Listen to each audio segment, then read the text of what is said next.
കേരള സർക്കാരിനും യുഡിഎഫിനും കോൺഗ്രസിനുമെതിരെ രൂക്ഷവിമർശനവുമായി പ്രതിപക്ഷ നേതാവ് പിണറായി വിജയൻ രംഗത്ത്.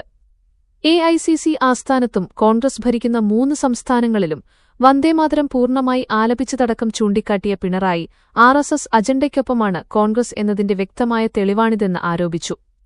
ദേശീയ ഗീതവുമായി ബന്ധപ്പെട്ട തർക്കങ്ങളിൽ കോൺഗ്രസ് കൈക്കൊള്ളുന്ന നിലപാടുകൾ അവരുടെ പ്രീണന രാഷ്ട്രീയത്തെയാണ് കാണിക്കുന്നതെന്നും അദ്ദേഹം വിമർശിച്ചു. കേരള സർക്കാരും മുഖ്യമന്ത്രിയും ഗവർണറുടെ നടപടികളെ ചോദ്യം ചെയ്യാത്തതിലും ഡിവൈഎഫ്ഐ സംസ്ഥാന സമ്മേളനത്തിന്റെ പൊതുസമ്മേളനം ഉദ്ഘാടനം ചെയ്ത് സംസാരിച്ച പിണറായി വിമർശനം അഴിച്ചുവിട്ടു. ഇവിടെയൊരു സർക്കാരുണ്ടോ? വിദ്യാഭ്യാസരംഗത്തെ കാവ്യവൽക്കരണത്തിന് സംസ്ഥാനത്ത് മുഖ്യമന്ത്രി വി.ഡി. സതീശൻ തന്നെ നേതൃത്വം നൽകുകയാണെന്ന് പിണറായി വിജയൻ ആരോപിച്ചു. പി.എം. ശ്രീ പദ്ധതിയെ അറബിക്കടലിൽ എറിയുമെന്ന് പ്രഖ്യാപിച്ചവർ ഉന്നത വിദ്യാഭ്യാസ മേഖലയിൽ വരെ കാവ്യവൽക്കരണത്തിന് ഒത്താശ ചെയ്യുകയാണ്.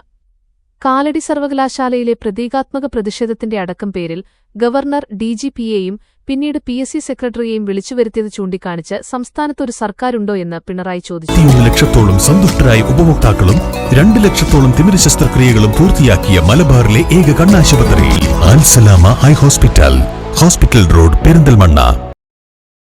ഭരണഘടനാപരമായ പരിധികൾ ലംഘിച്ച് ഗവർണറെ ഉപയോഗിച്ച് കേരളത്തിൽ ആർഎസ്എസ് ഭരണം നടത്താനുള്ള നീക്കങ്ങൾക്കെതിരെ യുവജനത ഒന്നിക്കണമെന്നും അദ്ദേഹം ആഹ്വാനം ചെയ്തു.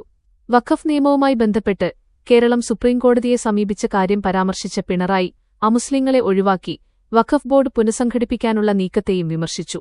ബോർഡിൽ അമുസ്ലിങ്ങളെ ഉൾപ്പെടുത്തണമെന്ന് യുഡിഎഫ് സർക്കാർ കോടതിയിൽ ആവശ്യപ്പെട്ടിരുന്നതായും പിണറായി ചൂണ്ടിക്കാട്ടി. വിഷയത്തിൽ പിന്നീട് നിലപാട് മാറ്റിയ സർക്കാർ കോടതി വിധിക്കായി കാത്തിരിക്കുകയാണ്. എന്നാൽ ഈ വിഷയത്തിൽ കോടതിയിൽ ശക്തമായ എതിർപ്പ് അറിയിക്കുകയാണ് വേണ്ടതെന്നും അതിന് തയ്യാറാകണമെന്നും പിണറായി ആവശ്യപ്പെട്ടു.